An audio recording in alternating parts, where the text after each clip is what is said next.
wadhismaha dekadda cusub ee Somaliland oo lagu korinayo dekadii hore waxaana laga dhisayaa dhul dhan 22 hektar waxay hirgelinaysaa dhismaha dekadani isla markaasina nashqadisay muuqaalka ay yeelan doonto mustaqbalka shirkadda caalamiga ah ee Shafa An-Nahda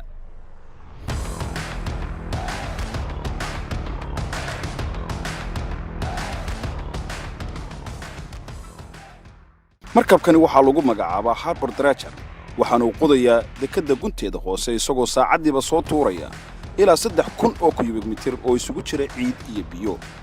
waxa badda hoosteeda la qoday amaba laga soo nuugay ilaa 480,000 oo cubic mitir oo ciid ah isla markaasina loo isticmaalay amaba lagu dhisay qaybaha kala duwan ee dekadda 3 hektar amaba 400 oo mitir oo kamid ah dhismahani waxa ku soo xidhan doona maraakiibta waaweyn waxaana lagu qaraacay biraha dhaadheer ee lagu dhiso dekadaha caalamiga ah ee loogu magacaabo piles oo dhan 330 tan 16 hektar waxay noqon doonaan barxad konteenarada la dhigo amaba lagu kaydiyo marka ay dekadda ka soo degaan iyo marka ay ka dhoofayaan waxaana ay gaadhaysaa ilaa 1,626 goobood oo midiiba ay qaadayso ilaa 7 konteenar